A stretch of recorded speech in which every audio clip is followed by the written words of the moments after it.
प्रदेश में शीतकालीन यात्रा को लेकर मिली नई उम्मीद। यात्रा को लेकर पीएम मोदी का मिला साथ। मुखवा से पीएम मोदी ने दिया शीतकालीन यात्रा का संदेश। रुद्रपुर में किशा विधायक तिलकराज के आह्वान पर कांग्रेस का प्रदर्शन। कांग्रेस कार्यकर्ताओं के उत्पीड़न के खिलाफ जताई नाराजगी। कहा उत्तराखंड में चल रहा है जंगल राज। काशीपुर में बारिश को लेकर अभी से ही प्रशासन मुस्तैद है। सीएम अभय प्रताप सिंह ने ढीला नदी और बहला नदी का किया सर्वे। रामनगर में अंतर्राष्ट्रीय महिला दिवस पर होंगे कार्यक्रम। महिलाओं से जुड़ी गतिविधियों का होगा आयोजन। महिलाओं के योगदान को सम्मानित करना लक्ष्य है। और पुलिस ने एक शराब तस्कर को किया गिरफ्तार। तस्कर के कब्जे से 5 पेटी शराब बरामद। तस्करी में इस्तेमाल वाहन को भी किया सीज।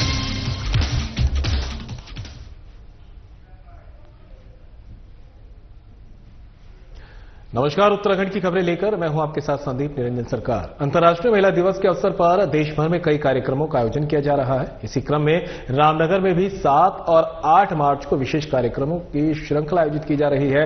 हर साल 8 मार्च को अंतर्राष्ट्रीय महिला दिवस पूरे विश्व में मनाया जाता है। इसी उपलक्ष्य में रामनगर के राजकीय महाविद्यालय सभागार में केंद्रीय संचार ब्यूरो, सूचना और प्रसारण मंत्रालय की क्षेत्रीय शाखा नैनीताल के तत्वाधान में 2 दिवसीय कार्यक्रम आयोजित किया जा रहा है। आयोजकों ने बताया कि इस कार्यक्रम का उद्देश्य महिलाओं के योगदान को सम्मानित करना और समाज में उनकी भूमिका को सशक्त बनाना है। इस कार्यक्रम में विभिन्न प्रदर्शनी, प्रतियोगिताएं और सांस्कृतिक कार्यक्रम आयोजित किए जाएंगे।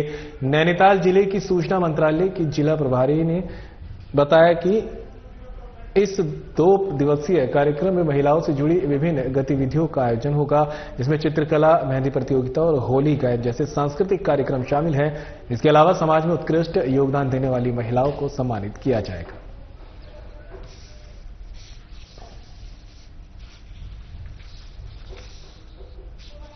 अंतर्राष्ट्रीय महिला दिवस पर एक कार्यक्रम हमारा सेक्रेटरी कार्यालय नैनीताल यहाँ पर आयोजित कर रहा है, जो कि राजकीय महाविद्यालय रामनगर में किया जाना है। इसके हॉल में ये सभागार में एक कार्यक्रम होगा, जिसमें विशेष चित्र प्रदर्शनी का आयोजन विभाग के द्वारा किया जा रहा है और काफी प्रतियोगिताएं और अन्य व्याख्यान, गोष्ठियां और सांस्कृतिक कार्यक्रम विभाग के द्वारा यहाँ किए जा रहे हैं, जिसमें हमने समूह की महिलाओं को आमंत्रित किया है और व्याख्यान जो देंगे हमारे वक्ता विशेषज्ञ के रूप में होंगे। हमारे विषय से संबंधित वक्ता विशेषज्ञ यहाँ पर व्याख्यान देंगे और विभिन्न प्रतियोगिताएं महिलाओं के बीच यहाँ आयोजित की जाएंगी, जिसमें योगा कंपटीशन 30 वर्ष से 50 वर्ष की महिलाओं के बीच में होगा और मेहंदी प्रतियोगिता और होली गायन का कंपटीशन होगा, क्योंकि अभी नियर ही हमारी होली आने वाली है। तो महिलाओं को जागरूक करने के लिए इन माध्यमों के साथ हम उनको जागरूक करेंगे कि आपके लिए सरकार द्वारा क्या क्या योजनाएं आई हैं। और हमारा प्रयास है कि जो रामनगर के आसपास की जो महिलाएं हैं जिन्होंने उत्कृष्ट कार्य किया है, उनको भी हम मंच से सम्मानित करेंगे विभाग के द्वारा। और एक पेड़ माँ के नाम, जो कि हमारे भारत सरकार का स्लोगन है, तो इसको भी हम चरितार्थ करते हुए प्रतिदिन एक पेड़ माँ के नाम रामनगर में आयोजित करेंगे इस कार्यक्रम को भी। काशीपुर में बरसात को लेकर अभी से ही प्रशासन पूरी तरह मुस्तैद नजर आ रहा है। आज एसडीएम अभय प्रताप सिंह अपने साथ सिंचाई विभाग और रेवेन्यू विभाग को लेकर नदियों के सर्वे के लिए निकले। आज उन्होंने ढेला नदी और बहला नदी का बारीकी से सर्वे किया।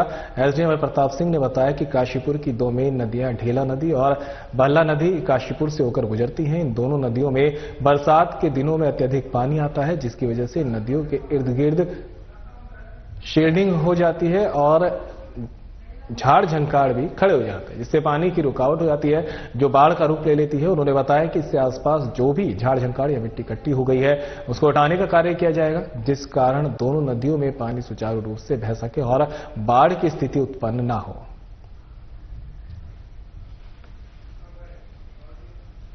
दो मेन नदियां हैं जो काशीपुर से गुजरती हैं। एक तो ढेला नदी है और एक बहला नदी है। और बरसात के दिनों में इसमें अत्यधिक पानी आता है और रिवर में सिल्टिंग की वजह से और कहीं कहीं पे नदी जो है सिल्टिंग की वजह से या झाड़ उगने की वजह से पानी को रुकावट होती है, जिसकी वजह से बाढ़ की समस्या उत्पन्न होती है। तो इसी को लेके कुछ लगभग 6 महीने पहले कुछ रिवर ड्रेजिंग के पट्टे जो हैं ढेला नदी में दिए गए थे। उससे ऐसी जगहों को चिन्हित किया गया था जिसके सिल्ट हटाने की वजह से वहाँ बाढ़ की समस्या खत्म हो जाएगी। जो किसान के खेत हैं, आसपास लोगों के घर हैं, उसको नुकसान पहुंच सकता था अगर वो सिल्टिंग ना हटाई जाती। तो इसी को लेके आज जो है हम लोगों ने बहला नदी का भी सर्वे किया। इसमें सिंचाई विभाग रेवेन्यू विभाग ये लोग उपस्थित थे और ये सर्वे कंप्लीट कराया जा रहा है और ऐसे स्पॉटों को चिन्हित किया जा रहा है जहाँ पे अतिक्रमण है और जहाँ पे सिल्ट या झाड़ियाँ उग गई हैं जिसकी वजह से पानी को रुकावट बन रही है और बाढ़ की समस्या उत्पन्न हो रही है।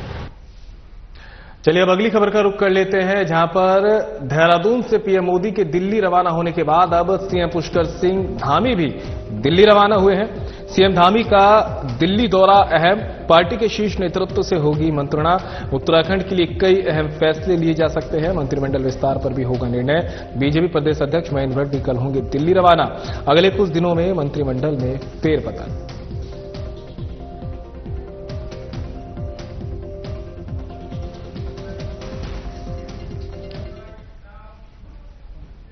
खबर पर ज्यादा जानकारी के लिए उत्तराखंड से हमारे ब्यूरो चीफ कमल शर्मा हमारे साथ जुड़ गए हैं। कमल, पीएम मोदी के दिल्ली रवाना होने के बाद अब सीएम धामी भी दिल्ली रवाना हो चुके हैं, क्या कुछ खास रहने वाला है?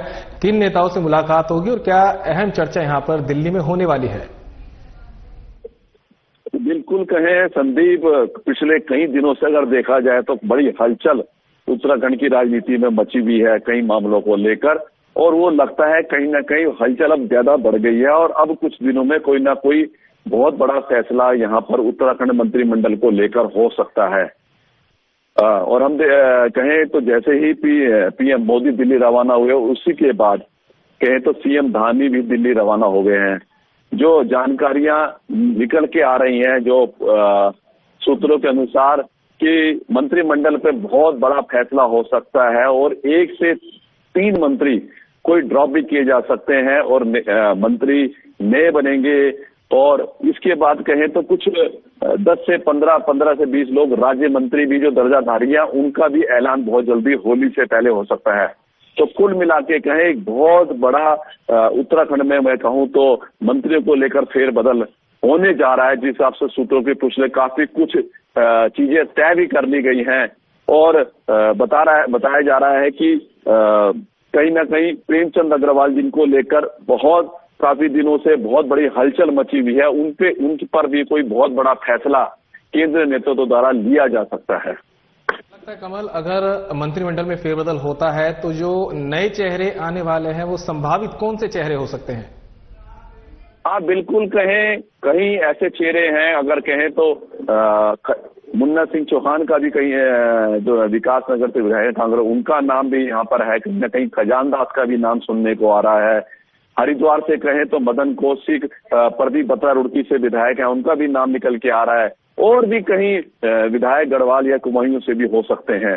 तो कुल मिला के कहें सबसे बड़ी खबर है कि होली से पहले लगता है कहीं ना कहीं मंत्रिमंडल में फेरबदल होगा और 1 से 3 मंत्री पुराने मंडल से चेंज भी हो सकते हैं, कहीं नए चेहरे भी आ सकते हैं। तो कुल मिला के कहें जो अटकलों का बाजार था अब वो कहीं ना कहीं विराम लगता जरूर आ रहा है और बहुत ही जल्दी उत्तराखंड में मंत्रिमंडल का फेरबदल होने जा रहा है। साथ ही सबसे बड़ी बात है, प्रदेश अध्यक्ष जो महेंद्र भट्ट हैं वो भी कल दिल्ली को रवाना होंगे, क्योंकि आज नरेंद्र मोदी पीएम मोदी आए थे और सभी वो भी स्वयं वहां उत्तरकाशी हर्षिल में थे, तो कल वो भी दिल्ली को रवाना हो जाएंगे। तो कुल मिला के कहें मुख्यमंत्री 2 से 3 दिन दिल्ली में रह सकते हैं। इन सब चीजों पर बड़ा फैसला दिल्ली में हो सकता है। बताया जा रहा है जो मंत्री प्रेमचंद अग्रवाल हैं, जिनको लेकर एक तरह से उत्तराखंड की राजनीति में बड़ी हलचल और चीज बनी हुई है, वो भी दिल्ली में इस टाइम मौजूद हैं।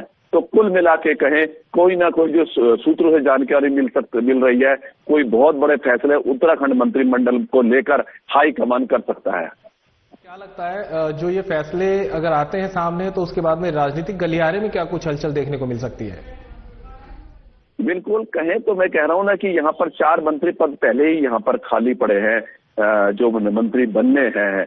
और मैंने कहा कि 1 से 3 मंत्री, हम 1 भी हो सकता है, 2 भी हो सकते हैं, 3 भी हो सकते हैं, कुछ उनको भी कहीं ना कहीं जो इस टाइम मंत्री हैं उनको भी फेरबदल किया जा सकता है। तो कई चीजों को लेकर हलचल भी नहीं बनी हुई है और काफी कुछ स्थितियां तय भी हो चुकी हैं और अंतिम मोहर वहां पर बताया जा रहा है कि अमित शाह जो गृह मंत्री हैं उनकी लग सकती है। तो कुल मिला के कहें बहुत बड़ा निर्णय उत्तराखंड के मंत्रिमंडल को लेकर अब हाईकमान जल्द से जल्द कर सकता है। ऐसे में जिन मंत्रियों को हटाया जा सकता है? क्या उनकी नाराजगी नहीं देखने को मिलेगी, वो भी ऐसे वक्त में जब कुछ वक्त बाद ही यहां पर अब बड़े यहां पर चीजें होने वाली है? हम देखें तो कुछ टाइम बाद चुनाव भी होंगे, तो उस पर क्या कुछ असर देखने को मिल सकता है? नहीं, अब नाराजगी क्या है, जब शीर्ष नेतृत्व को जो कोई फैसला होता है तो वो सब चीजें देख दाख के किया जाता है। और 27 में यहाँ पर चुनाव है, 27 में यहाँ पर फिर विधानसभा के चुनाव होने हैं और भारतीय जनता पार्टी हैट्रिक को लेकर अगर तीसरी बार फिर सरकार बनाने को लेकर कहीं ऐसे अहम फैसले ले सकती है। मैंने बताया ना कि अभी उत्तराखंड में कुछ बहुत ज्यादा एक प्रेमचंद जो मंत्री हैं यहाँ पर नगर विकास मंत्री हैं, उनको लेकर एक बहुत बड़ा यहाँ पर हलचल बनी है। काफी टाइम से कुछ उनके खिलाफ कुछ आंदोलन भी चल रहे हैं, कुछ मैदानी पहाड़ियों का भी कुछ मामला चल रहा है। बड़ी कई मामले लगातार यहाँ पर चल रहे हैं। उससे कहीं ना कहीं पार्टी के कई नेताओं को भी टारगेट किया जा रहा है। ऐसे प्रदेश अध्यक्ष भी हैं, रितु खंडूरी भी है और भी कई मंत्री है। तो एक बहुत बड़ा जन आंदोलन इस टाइम इस चीज को लेकर चल रहा है। तो उसी चीज को सबको ध्यान में रखते हुए कि पार्टी का ज्यादा नुकसान ना हो, क्योंकि 27 में फिर यहाँ पर चुनाव होना है और तीसरी बार भारतीय जनता पार्टी फिर सरकार बनानी चाहेगी। तो इसको देखते हुए मैंने कहा ना, कई अहम निर्णय अब बहुत जल्दी भारतीय जनता पार्टी का शीर्ष नेतृत्व लेने जा रहा है। कहा जा सकता है कि अगर प्रेमचंद अग्रवाल को लेकर कोई बड़ा फैसला होता तो पार्टी साफ संदेश देने की कोशिश करेगी कि बीजेपी जनता के हित में जो कार्य करती है, ना कि अपने मंत्रियों या फिर जो उनके नेता हैं। हाँ, मैंने कहा ना कि बहुत दिनों से एक उबाल सा राजनीति में यहाँ पर आ रहा है। कांग्रेस भी इस मुद्दे को जोर शोर से उठा रही है और साथ ही मैंने कहा ना, एक जन आंदोलन के टाइम में भी पूरे पर्वतीय लोगों के समाज के लोगों ने बहुत बड़ा चला रखा है प्रेमचंद मंत्री को लेकर और काफी नाराजगी यहाँ पर लगातार जाहिर की जा रही है। तो पिछले कई दिनों से लगातार एक बयान उनका जब सदन में आया था तो उसको लेकर लगातार यहाँ पर आंदोलन किए जा रहे हैं और इसी आंदोलन को कांग्रेस भी लगातार हवा देने में लगी हुई है। तो मैंने कहा ना, 27 में चुनाव है, इस सब चीज को देखते हुए कहीं ना कहीं अब बहुत ही जल्दी भारतीय जनता पार्टी का शीर्ष नेतृत्व इस मामले में फैसला लेने जा रहा है, जिसकी पुष्टि कहीं ना कहीं बड़े स्तर पे साधना टीवी को मिली है। और मैं इसमें कह रहा हूँ ना कि बहुत बड़ा फैसला बहुत जल्दी ही अब उत्तराखंड की राजनीति में होने वाला है। क्या कह सकते हैं कि अनुमानित के कब तक इस फैसले को यहाँ पर लागू कर दिया जाएगा? जो फैसला लेने की यहाँ पर उम्मीद जताई जा रही है, वो कब तक मंत्रिमंडल में जो फेरबदल है वो यहाँ पर देखने को मिल सकता है? मैंने कहा ना, मुझे लगता है या तो होली से पहले होगा, होली से पहले भी हो सकता है, मंत्रिमंडल बहुत जल्दी हो सकता है, या होली के 1-2 दिन बाद। पर कुल मिलाकर कहें काफी कुछ निर्णय हो चुका है। अब अंतिम मोहर वहां पर लगनी है, क्योंकि सीएम पुष्कर सिंह धामी भी अब मोदी के दिल्ली रवाने का पहुंच चुके हैं। कल प्रदेश अध्यक्ष भी पहुंच रहे हैं और लगातार में बताया जा रहा है कि पिछले 5-6 दिन से लगातार बैठकों का इन मसलों को लेकर दौड़ जारी है। लगातार विचुअल बैठक चल रही है, बड़े स्तर पर नड्डा जी लगातार बैठक यहाँ पर ले रहे थे, अमित शाह लगातार विचुअल बैठक कर रहे थे और भी कई चीजें इन मामलों को लेकर चल रही थी। तो अब ये लगता है कि वो समय आ चुका है और बहुत जल्दी इन मामलों पे शीर्ष नेतृत्व जो है बड़ा फैसला लेने जा रहा है। बिल्कुल कमल, तमाम जानकारी के लिए आपका बहुत बहुत शुक्रिया। चलिए आगे बढ़ते हैं। रुद्रपुर से अब खबर सामने आ रही, जहां पर कांग्रेस ने अपना हल्ला बोल करते हुए प्रदर्शन किया है। किच्छा विधायक तिलकराज बेहड़ के आह्वान पर कांग्रेस का हल्ला बोल, भ्रष्टाचार, पुलिस के बढ़ते अत्याचार और कांग्रेस कार्यकर्ताओं के उत्पीड़न के खिलाफ किया प्रदर्शन। नेता प्रतिपक्ष यशपाल आर्या, पूर्व प्रदेश अध्यक्ष गणेश गोदियाल, कांग्रेस विधायक सहित सैकड़ों कांग्रेस कार्यकर्ता रहे शामिल। सरकार के खिलाफ किया जोरदार प्रदर्शन। उत्तराखंड में चल रहा है जंगल राज, कहना है यशपाल आर्या का। पुलिस प्रशासन, सरकार और माफियाओं का बन चुका है गठबंधन। यशपाल आर्या ने राज्य सरकार की नीयत और मंशा पर उठाए सवाल। राज्य सरकार का नारा, जुर्म करो, अत्याचार करो, हम तुम्हारे साथ हैं। बीजेपी कर रही सत्ता का दुरुपयोग, सरकार के अत्याचारों के खिलाफ एकजुट होकर कांग्रेस लड़ेगी लड़ाई। राज्य सरकार को सिखाएगी सबक। राज्य सरकार पुलिस प्रशासन का कर रही दुरुपयोग, ये कहना है गणेश गोदियाल का। पुलिस को आगे कर राजनीतिक लोगों को कर रही प्रताड़ित, किसी भी तरह के अत्याचारों को नहीं किया जाएगा बर्दाश्त। विधानसभा में प्रेमचंद अग्रवाल ने पहाड़ियों को दी गाली। बीजेपी पार्टी प्रेमचंद अग्रवाल के बयान से बचने के लिए पहाड़ी मैदानी का बना रही मुद्दा। रुद्रपुर से एक खबर आप तक पहुंचा रहे हैं, जहां पर कांग्रेस ने अब हल्ला बोल करते हुए प्रदर्शन किया है। किच्छा विधायक तिलकराज बेहड़ के आह्वान पर कांग्रेस ने मोर्चा खोला, जिसमें नेता प्रतिपक्ष यशपाल आर्या, पूर्व प्रदेश अध्यक्ष गणेश गोदियाल, कांग्रेस विधायक सहित सैकड़ों कांग्रेस कार्यकर्ता शामिल हुए।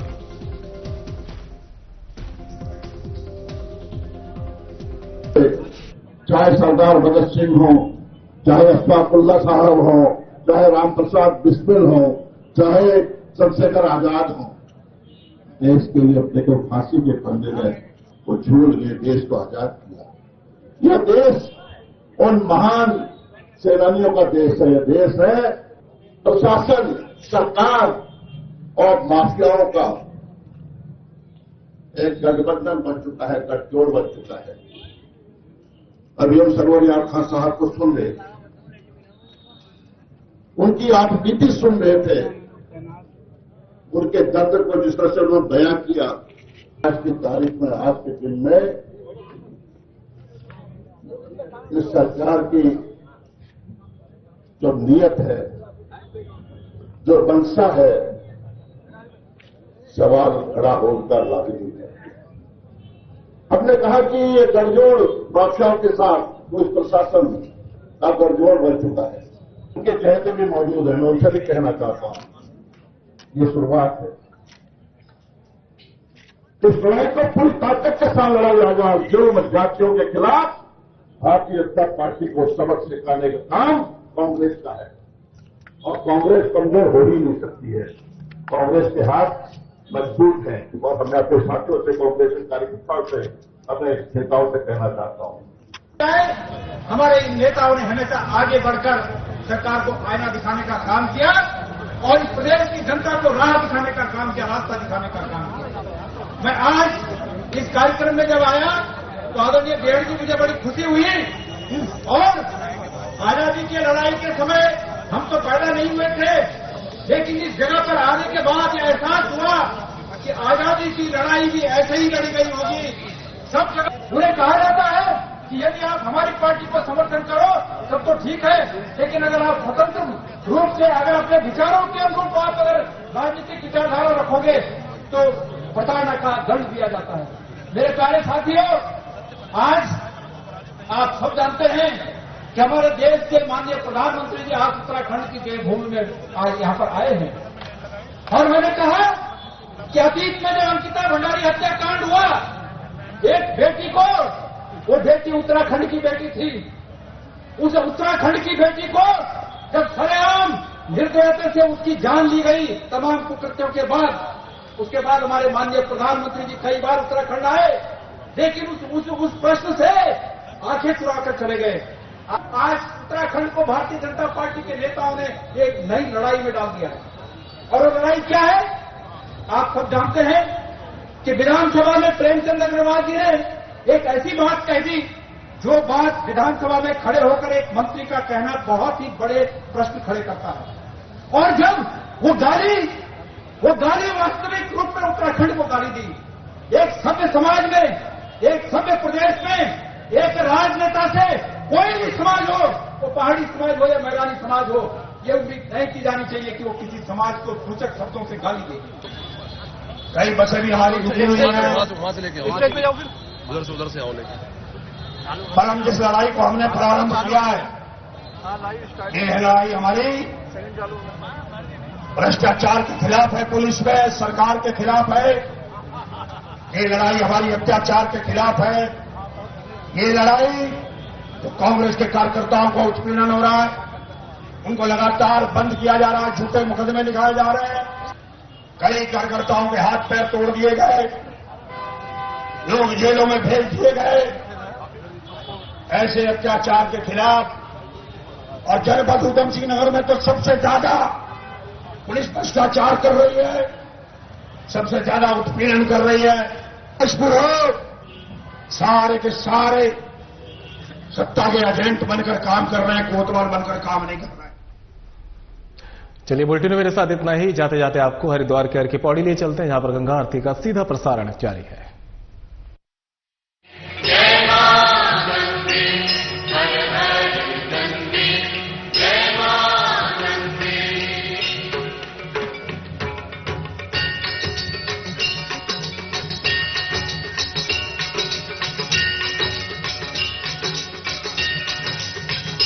ओम जय गंगे माता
शरण पड़े जो तेरी सो नर तर जाता।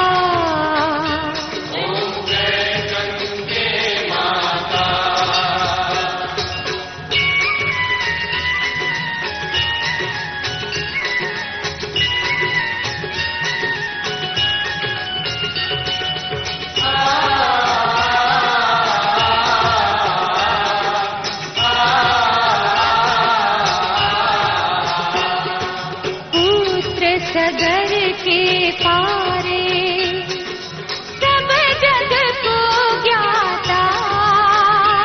सब जग को ज्ञाता।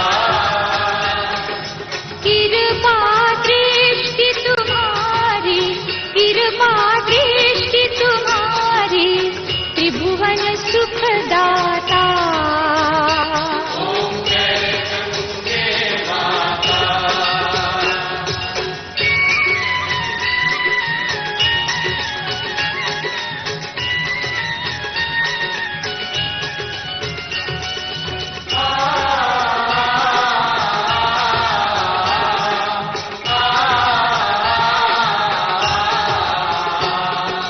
एक ही बार जो तेरी शरणागति आता। शरणागति आता। यम की त्रास मिटाकर, यम की त्रास मिटाकर परम गति पाता।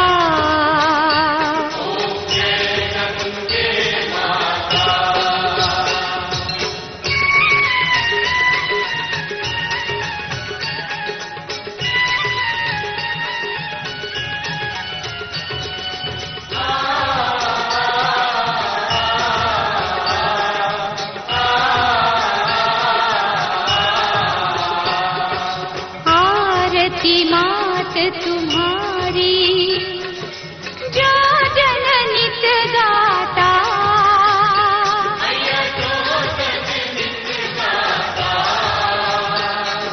दास वही सहज में, दास वही सहज में मुक्ति को पाता।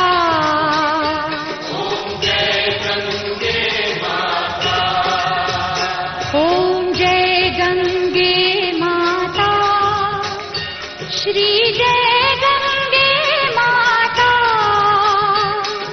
जो नर तुझको ध्याता, जो नर तुझको ध्याता, मन वांछित फल पाता।